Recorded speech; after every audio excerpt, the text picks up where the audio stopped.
I would love to hear from you what you see as some of the biggest problems that we're having with these and what kind of things. No, I never did. I didn't know what stuff to do. I thought your other guys. Yeah, well, where's your drive?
What do you say? Should we go ahead and start?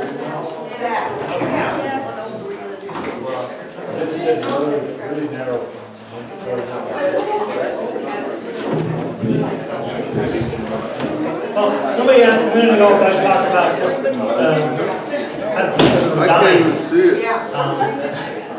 I suppose that's a broad topic, but let's try and get into that.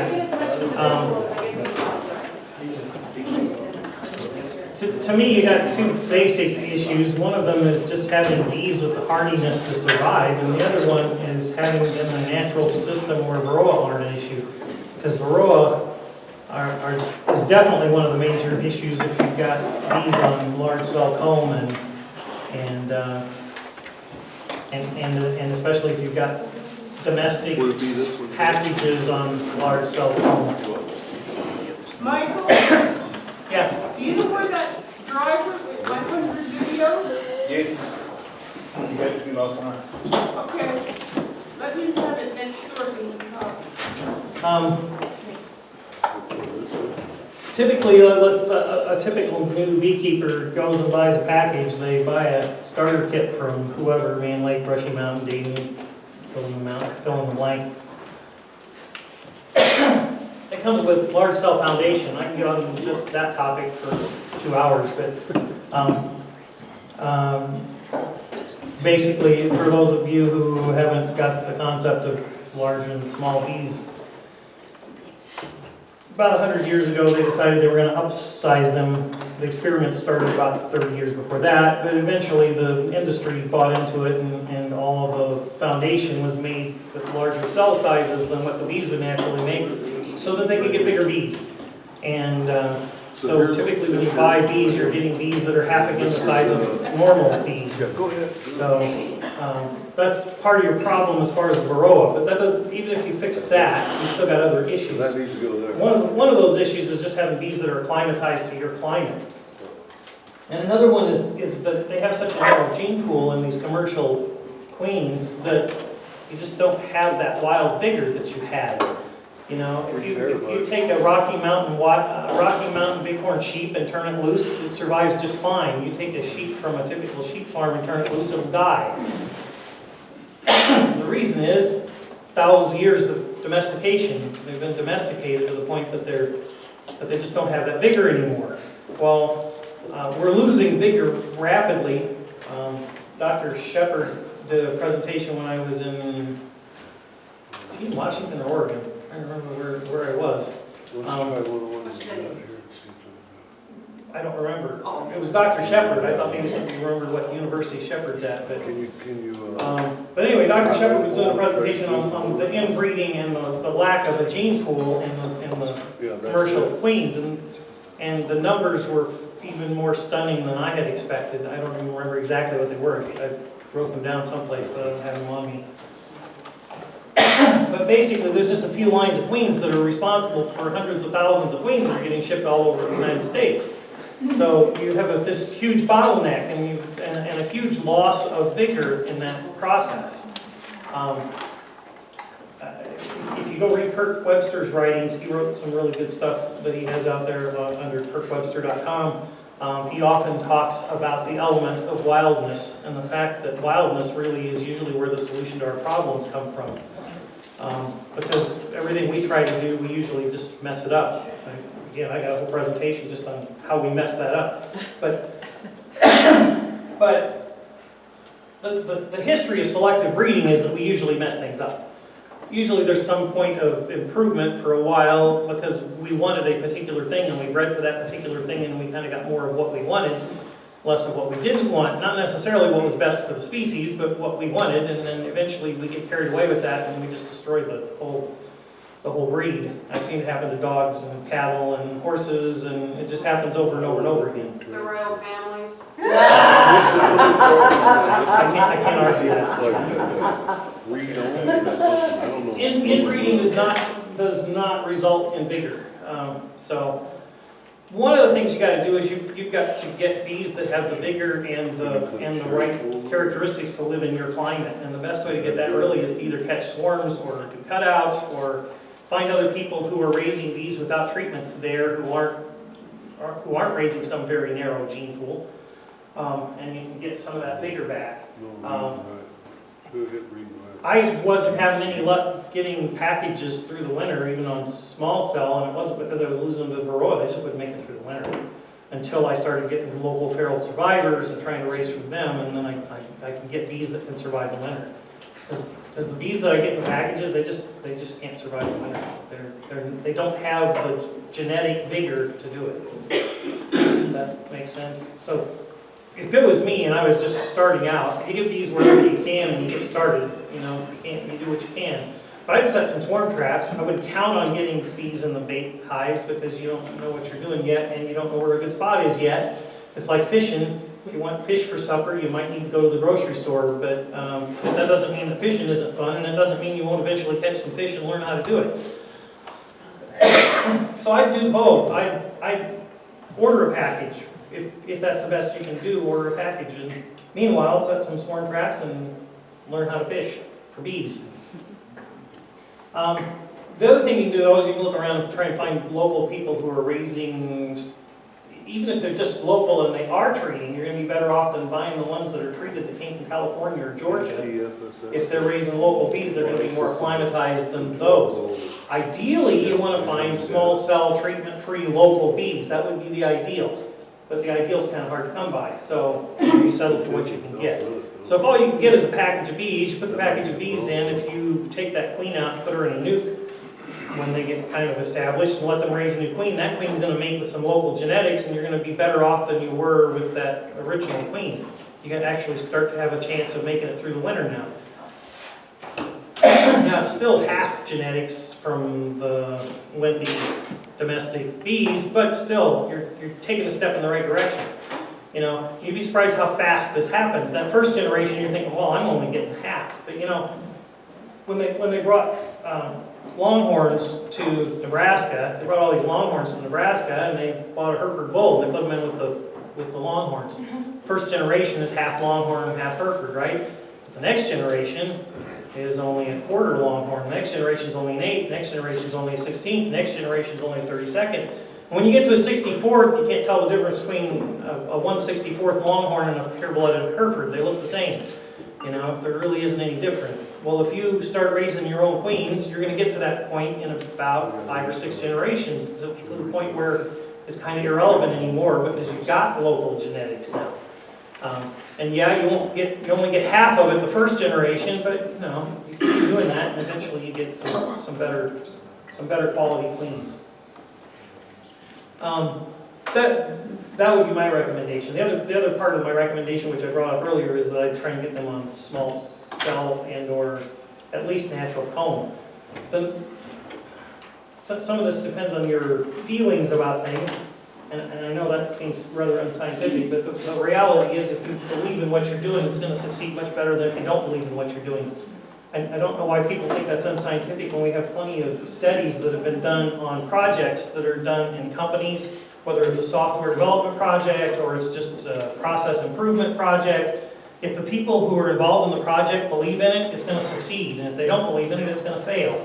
And if you're doing things you don't really believe in, then it's probably not going to work real well for you. So some of my advice kind of depends on how you feel about things, because if you hate plastic, then you probably shouldn't go get some man-like TF 100s or TF 120s. If you don't mind plastic, that's the fastest way to get them regressed down to natural size. You go buy some man-like TF 120s if you're doing mediums, or 100s if you're doing deeps, and you put the bees on. You put a package of bees on them, they will draw at 4.94, which is what it is. And in one turnover of bees, you've got natural size bees. That's pretty slick compared to what I had to go through and what Dee had to go through. Dee was the pioneer in all this, and she did it really the hard way, and then we kept figuring out ways to do this quicker and easier as we went along. And some of it is what became available. When the PF 100s and 120s became available, it became about the easiest way to get this done. Also, the honey supercell was an easier way to get it done, but it's more expensive and heavier than the Fan Lake stuff. If you want to look around at honey supercell, yeah. Michael, you said that it's a turnover in one generation. Is that hard on the bees to force them to turn over that quickly, to go from a large size to that small? No. Not It at all. doesn't stress them? No. What stresses them is when you do a shakeout like Dee did. You shake all the bees off all the comb, and then you put them on foundation and make them start all the way from scratch. That stresses them, yeah. That was only because government. Well, I'm not criticizing, I'm just saying it causes stress. On the other hand, I also know Dee, and when Dee wants to do something, she just does it. She doesn't screw around with it for a year or two trying to gradually get it done. She just gets in there and does it. So, but yes, that's what stress the bees. You shake them off all their comb and you make them start from scratch, but that's kind of what you're doing when you buy a package. They've already been shaken off all their comb and stuck in a box, and now you're putting them in a hive, so. But if you leave them to make their own foundation, they're going to make it according to their body size. Correct. So I'm That's just, just a measurement. Yeah. If the comb's already laid out in a smaller size, they just build that. Well, especially if it's plastic and they can't rework it. They get in there and they go, oh, let's make this. No, I can't. I want to make this bigger. No, that's not going to work. Okay, fine, just build it. But no, it doesn't. It works fine. that quick in one generation. Yeah. Yeah, back when we were doing wax, it took 2 or 3 turnovers because they would rework the wax, and then you'd end up having to do it again, and then you end up having to do it again. It usually took about 2 or 3 turnovers of wax to get them down to where they were building the size you wanted. But no, you can get it in one shot if you don't mind the plastic. Now, if you mind the plastic, then I guess you have to do it either with natural comb or wax foundation. And that'll take, like I said, 2 or 3 turnovers possibly. It may not. It's not a done deal. Part of it is that there's a lot of commercial guys out there who are raising queens for those packages who have pure code, and it's 5.2, not 5.4. And there's a lot of commercial guys out there who bought like TF 100s back when they were less than $1 a frame, and they were just their cheap frame. They weren't advertising them as small cell, but they were. And probably a lot of those got sold to a lot of commercial guys who raised some bees on it. What I do know is I've had some packages that I've just thrown in a box and let them build their own comb, and I've had them build 4.7 in the core of the brood nest right off the bat. And then I've had others that I know were on 5.4 because they were my bees, and I put them on foundationless, and they were drawn 5.2. So it depends a little on their genetics. It depends a little on what they were on before you got them, and you don't even know when you buy a package what they were on. You really don't know. So it could take they might build them that small first turnaround, but they probably won't. It'll probably take 2 turnovers using wax foundation. If you're doing nothing but natural comb, again, they might build it the first try, or it might take 2 or 3 or even 4 turnovers to get them back down to 4.9. But the quickest way is just get some PF 100s. But if you live in a world full of plastic, I figure you may as well just get used to it. I don't like it, but it's the world I live in. So,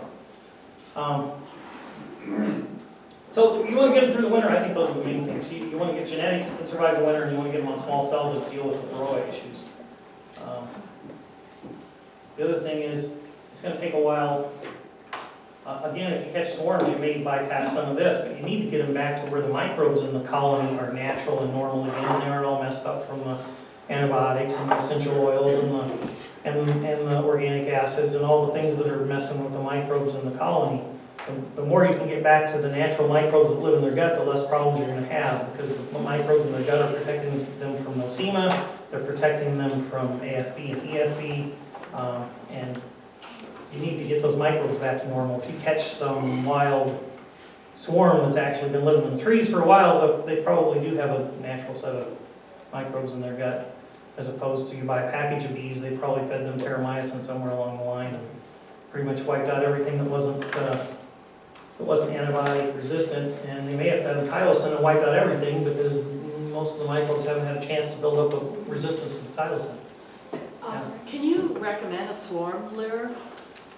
It's hard to beat lemongrass oil, but anytime you retire a queen, I throw her in a jar of alcohol because it's a real helpful supplement to the lemongrass essential oil.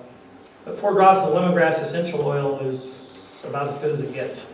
There's people out there selling much more expensive ones that they've made from scratch, but here's what it comes down to. There are 7 constituents in Nasonoff pheromone. 6 of those are in lemongrass oil, and only 4 of those are really important to getting a swarm to move into a cavity, and all 4 of those are in the lemongrass oil. So the people who are making the artificial Nasonoff are artificially trying to create something you can already get from the lemongrass. So I don't see the point, but they work fine too. I mean, they have the same stuff in them. They just cost a lot more, and they work all right. Ideal would probably be 4 drops of lemongrass oil and about 4 drops of that queen juice from that jar of alcohol with all those old retired queens, and that's pretty irresistible for a swarm when they're looking for a home. Of course, an old black brood is helpful. A box that they used to live in is helpful. All those things help stack the deck. It helps if it's not right on the ground. I tend to just put mine, like, I take a little step ladder like this that will fit in the back of my minivan easily, and I'll put it up in the crotch of a tree about as high as I can reach from that step ladder. Because if you get it a little ways off the ground, they tend to like it better than if it's down on the ground. But if you read Tom Seeley's stuff, he'll tell you it should be like 10 meters up in the tree. Well, I'm not hauling that big ladder around, and I don't want to haul it down that high. And in my experience, the lemongrass oil, and especially the lemongrass oil and the queen juice, is enough to stack the deck, but they don't really care if it's that high. They still kind of like it off the ground, but they'll move into it fine this high. It doesn't have to be the tree. Yeah. Could you expand on if you're using foundationless, how the bee size changes? So if you had a large bee and you're doing foundationless, does it tend to shrink down over time, or does it stay constant? Part of the problem is you have a bunch of mongrel bees in this country. We brought all kinds of bees over, and we're still bringing all kinds of bees over, really, although in theory we're not, but in reality we are, because the USDA brought the Russians over not so long ago, and they're bringing some more Carniolan and Caucasian blood in right now as we speak. I think they've gotten approval to bring semen in. They can't actually bring the bees in, but they're bringing some more genetic material in. So you've got this bee that you bought that they say is an Italian. Well, it's just a mutt. It's a mixture of Italian and Carniolan and whatever African stuff they brought in back in the 1800s and whatever African stuff they scattered all over North America back in the 60s when the USDA was breeding them before they became evil, and then if we blamed it all on her, the guy that the USDA got the semen from to raise all of those Africanized bees that they scattered all over North America. So you've got this whole mixture of genetics. So what size cell do they want to make? Well, it's hard to predict. I mean, typically, if I had Italians on 5.4 foundation, my experience is they'll probably build about 5.2 first try. And the second try, they'll probably build about 5.0. And the next try, they might build 4.6. But then I've taken packages and just let them build foundationless and have them build 4.7 right off the bat. And then them shaking on a new comb have build 4.6. But then some of them just never seem to want to go below about 5.0. I don't know. I think some of that's genetic. I don't know. I don't think it's all genetic, but I think some of it's genetic. Some of it's what comb they were on before, some of it's genetic, some of it's the time of year. They'll build a lot smaller comb early in the spring when they have no comb than they will when it's later and there's a flow on and they're trying to build some place to put some honey. It's hard to get them to build small cells at all in the middle of the flow. So, unfortunately, there's not a cut and dried, simple answer, but But it's not I correlated. can give you a range, but I can't really give you. Is it correlated at all to the size, the actual size of those particular bees? Sure. Very much so, yeah.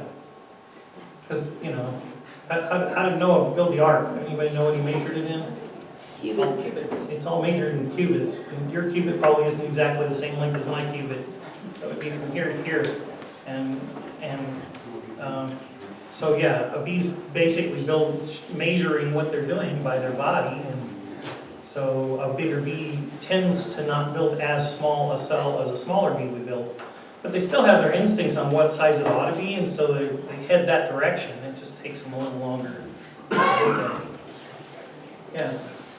I've been wanting to ask you this for a long time. At night in my room, I say to myself, I wish I could ask Michael Bush this question. So now I'm going to ask you this question. In my little pea brain, what's rattling around about bees is a lot of the stuff I'm reading about the pesticides that are pretty much endemic in the land and soil and in reoccurring perennial plants weaken bees, make them kind of almost like semi-retarded, shorten the life of the queen and her fertility. How do you get around that? I'm feeling like no matter what I do with my bees and strong bees, that I'm bucking something so difficult in the environment. We all live in that same environment. We're getting exposed to those same neonicotinoids, Do you and they're feel wrecking there's our a- brains, and they're Yeah. damaging our gut with the BT toxins. How do you get by? You don't have any choice. What, I mean, is there any hope, Michael? We're still here, aren't we? We're still here, and the bees are still here, so yeah, I'd say there's some hope. We keep surviving. But Epictetus said there's two kinds of things in the world. There's things you can control and things you can't control. And there's no point worrying about things that are out of your control. You worry about the things that are in your control, and you do what you can about them. And you don't worry about the things that aren't in your control. You just let them go, because there's nothing you can do about it. Well, we're making a fuss, and, the public is becoming aware enough that there is an outcry, and, Lowe's and Home Depot are not gonna be selling the systemics. Sure, and that's one of those things So- within our control, is we can Yeah. complain and we can try and make people aware, but, we can't change the whole, we can't buy out Monsanto and close them down. We're working on it, though. It would be really nice, One share at a time. but, yeah, you do what you can do, that's all you can do, you can't do what you can't do. No, I don't think it's that hopeless, for one thing, I can avoid a lot of that stuff. A lot of that shortened life of the bees is from the contamination that's in the combs and the contamination that's in the wax foundation, and I can avoid all of that. So I can bypass a lot of that stuff. I can raise local feral bees and help maintain the genetic diversity of bees in North America myself, whether everybody else does it or not. I can't control that. I wished I could get everybody else to realize how foolish it is to bring a bunch of bees from California into Nebraska every year, but I probably can't. So it's going to keep happening, but I can do what I can do. That's all I can do. How often do you rotate out your combs to get fresh? I don't. Okay. Yeah. Yeah. Michael, in regard to all those bees coming in from California and Nebraska and raising your own queens, knowing that those drones are out there flying around, is there anything special you do to try to avoid those package drones? Nothing I can do other than let my bees raise whatever drones they want, which I do. Other than that, I can't kill their drones, so. I suppose if I could, that would be a plan, huh? But, yeah. As a new beekeeper, we don't have this yet. If we do get small cell untreated bees, we're starting out fresh on the small cell foundation, should we still expect to see some Varroa? Oh yeah, you always have Varroa. What do we look for? Do we have to worry if there's? If you want to try to track them, you can. I don't.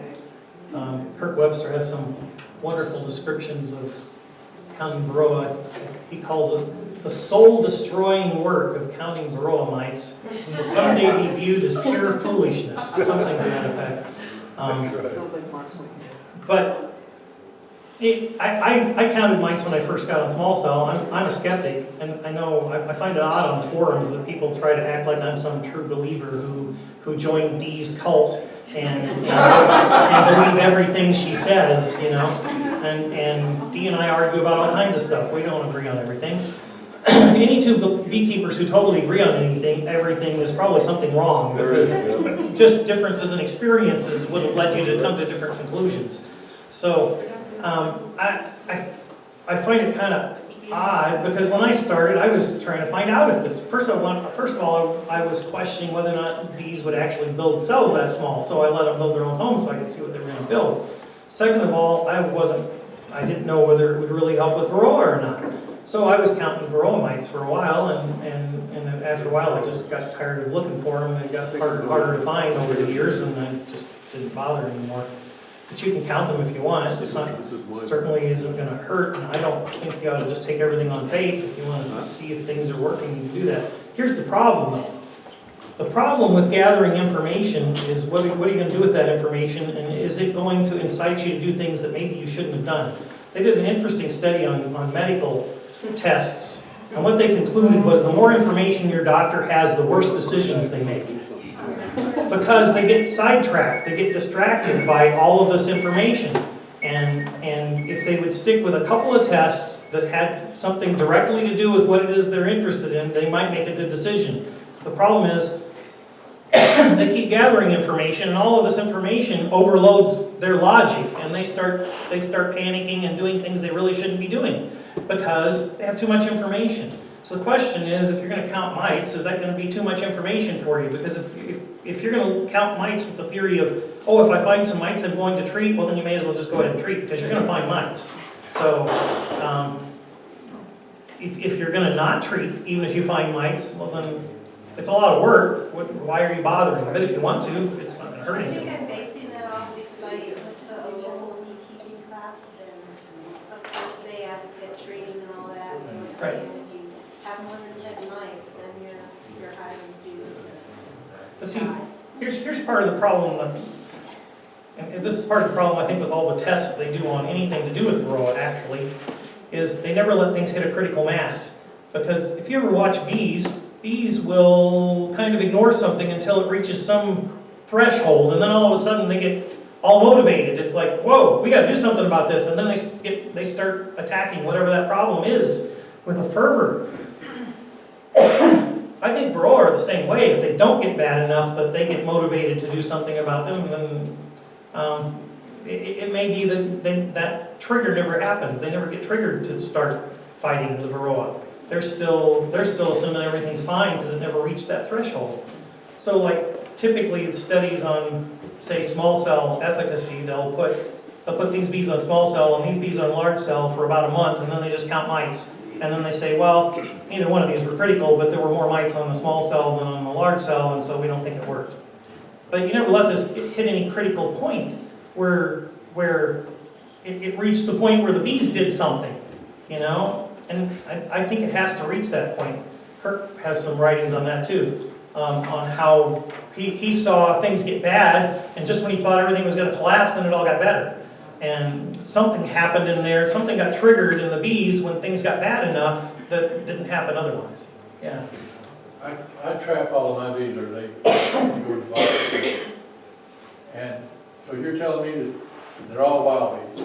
I have all bees in 15 years, 10, 12 years. And these bees, they go in there and they start drawing comb.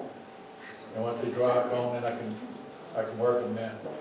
They don't know the size of the cell to draw. You're talking about this large comb or cell and a small cell. The wild bees, they don't know the size to build that Sure they do. Sure they do, yeah. I'm trying to understand what this small cell making them draw smaller cells What's the advantage? to them. I mean, Okay, I believe they don't care. They care, absolutely care. Yeah, They're pretty smart. let's just talk about. So,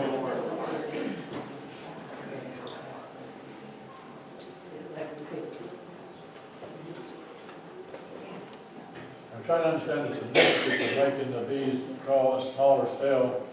These are all my bees are The wild. significance is that the bees that most people are buying are raised on large cell when they're already large bees. That's the significance.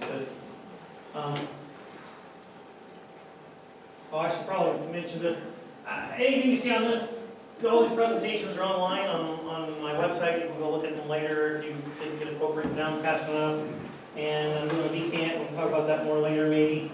Let's talk about Varroa life cycle briefly here. The foundress mite, it's a mite that's running around loose that's on one of those bees. She's mated and she's fertile. She goes in a brood cell just before it gets hatched. She lays an egg about every 30 hours. The first one's a male, the rest of them are all female. And basically, it takes them about 10.5 days from when they get laid to when they make it to maturity and get mated. And if they don't make it to maturity and get mated, then they're not viable. So when the bee emerges, they just die if they don't make it to maturity.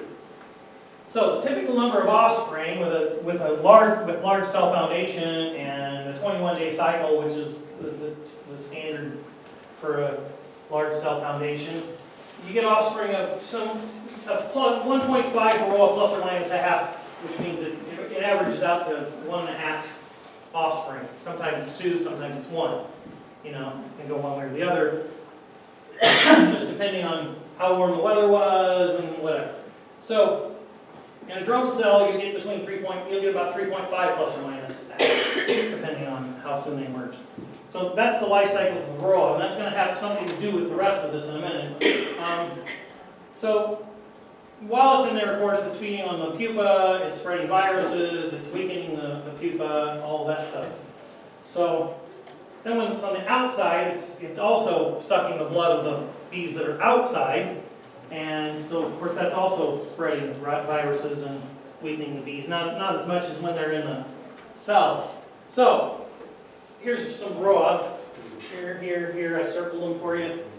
I'm going to talk about natural cell size. Either helps on Varroa or it doesn't. I think it does. But if it doesn't, it's not going to hurt you any. But here's what this comes down to. They upsize standard foundation. They made it enough bigger that the end result in 3 dimensions is a bee that's half again the size of a natural bee. And so you've got a bee that's half again the size of a natural bee building cells that are half again the volume of a natural cell size. And that was done by Bedeau and Katarsky and a whole bunch of guys did research on that, but Bedeau was the big proponent. But this is what small cell is. It's 4.9